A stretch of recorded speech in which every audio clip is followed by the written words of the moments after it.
Hello friends, welcome to my YouTube channel. In this video I will show you how to convert lowercase to uppercase. Okay, so here you will see I have written these words and all these words in lowercase, and now I want to convert it into uppercase. Okay, so lowercase means a small letter in Excel, and also uppercase means capital letter in Excel. So how to convert from a small letter to capital letter? Okay, so what to do?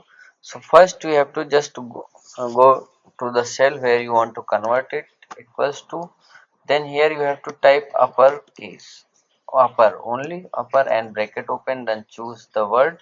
Okay, then just close bracket. So like this you can convert lowercase into uppercase. So if you like this video, please like my video and also subscribe my channel for more videos on Excel, Microsoft Excel, Words, Microsoft Office, other apps. Okay, thank you.